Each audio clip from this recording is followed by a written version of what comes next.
Romain Schmitt, bonjour. Je suis très Bonjour. heureuse de vous accueillir ici au Enchanté. vidéo call de Big. Vous êtes fondateur de FarmCube.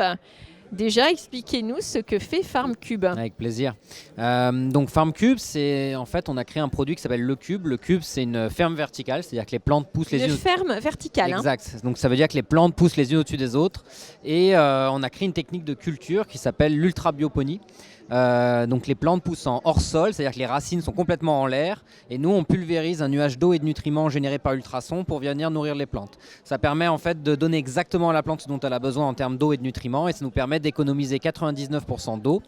Et au sein du cube, donc 12 mètres carrés au sol, on peut mettre jusqu'à 5000 plantes et on contrôle tous les paramètres de croissance au sein du cube pour s'assurer que toute l'année on ait la même qualité et le même rendement sur un produit donné. Ça peut être une plante exotique et du coup on la produit localement avec moins d'eau, ce qui nous évite du coup de l'importer de loin. On dirait presque un film de science-fiction. Et où produisez-vous, où se trouvent physiquement ces fermes verticales? Alors nous on vend le cube avec le logiciel, on ne vend pas tellement les plantes. Maintenant c'est vrai qu'on a vendu un cube à un restaurant gastronomique en Bourgogne-Franche-Comté, ça s'appelle Le Tillot à la frontière de Lausanne. Donc eux ils utilisent ces plantes-là dans leur cuisine. Et nous on a fabriqué 3 cubes aujourd'hui à Pontarlier qui produisent des plantes et on les vend à des restaurants. Alors, c'est pas notre business model, mais cette année on le fait.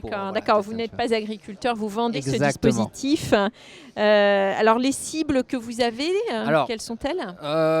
Les restaurateurs, pas tellement. On en a vendu un, mais c'est très difficile avec le Covid. Voilà, on va pas le tenter. Non, le maraîchage, en fait, les maraîchers. Donc en France, très intéressant, mais à l'étranger, où on a des vraies problématiques. Les Émirats, par exemple, très peu d'eau, donc une technologie qui utilise peu d'eau, très intéressant pour eux. Ils importent 80% de leur alimentation, notamment parce qu'ils n'ont pas le climat pour faire pousser les choses. Donc là, la solution devient très pertinente dans ces endroits-là. Singapour, le Danemark, etc. Donc là, on a une grosse traction à l'international pour ce maraîchage.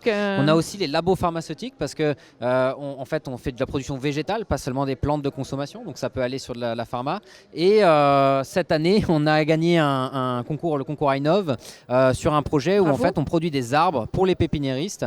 Et donc c'est des arbres qui sont optimisés à mieux résister au dérèglement climatique pour nos forêts. Et donc là, on est la première ferme verticale dédiée à la sylviculture. D'accord, donc si je comprends bien, vous vous êtes lancé tout de suite à l'international parce que vous aviez un produit qui était finalement plus adapté à des pays qui souffrent de pénurie d'eau. Exactement. Alors qu'est-ce qu'il faut vous souhaiter pour l'année à venir?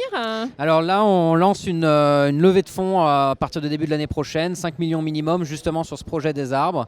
Donc bonne chance pour la levée, on va dire. Je vous souhaite bonne chance, Romain Schmitt. Merci beaucoup, je vous souhaite aussi une bonne journée sur Big. Merci beaucoup, excellente journée.